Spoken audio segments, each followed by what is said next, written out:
যাবতীয় প্রস্তুতি শেষ। বাংলায় যে কোনো দিন জারি হতে পারে স্পেশাল ইন্টেন্সিভ রিভিশন অর্থাৎ এসআইআর বিজ্ঞপ্তি।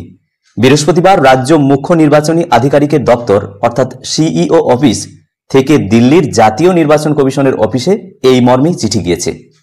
চিঠিতে জানানো হয়েছে পশ্চিমবঙ্গ এসআইআর এর জন্য পুরোপুরি প্রস্তুত, অর্থাৎ স্পেশাল ইন্টেন্সিভ রিভিশনের জন্য ভোটার তালিকার এই যে এসআইআর এর জন্য পুরোপুরি প্রস্তুত।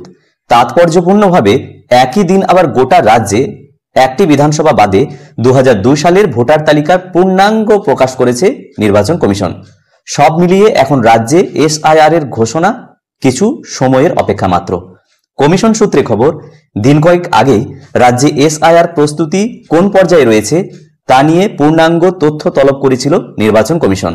এদিন রাজ্যের সব জেলা থেকে আসা এসআইআর সংক্রান্ত রিপোর্ট একত্র করে দিল্লিতে বিস্তারিত রিপোর্ট পাঠিয়েছে নির্বাচন কমিশন। সূত্রের খবর, সিইও অফিসের তরফ থেকে দিল্লিতে জানানো হয়েছে পশ্চিমবঙ্গে এসআইআর এর জন্য যাবতীয় প্রস্তুতি শেষ।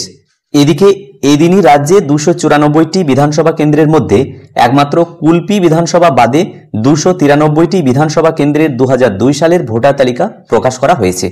সিইও দপ্তরের নির্দিষ্ট ওয়েবসাইটে ক্লিক করে এই ভোটার তালিকা দেখতে পারবেন সাধারণ মানুষ। উল্লেখ্য, 2002 সালের ভোটার তালিকাকে ভিত্তি করেই রাজ্যে শুরু হবে এসআইআর। প্রথম দফায় 103টি বিধানসভা কেন্দ্রের 2002 সালে ভোটার তালিকা প্রকাশ করেছিল কমিশন। এরপর ভোটার তালিকা প্রকাশে জটিলতা তৈরি হয়, কারণ দক্ষিণ 24 পরগনার কুলপি এবং বীরভূমের মুরারই, রামপুরহাট ও রাজনগর বিধানসভার 2002 সালের তালিকা পাওয়া যাচ্ছিল না। এরপরই দুই জেলার জেলাশাসককে তা খুঁজে বের করার নির্দেশ দেওয়া হয়েছিল কমিশনের পক্ষ থেকে। বীরভূমের 3টি বিধানসভা কেন্দ্রের ভোটার তালিকা খুঁজে পাওয়া গেলেও কুলপির তালিকা এখনো নিখোঁজ।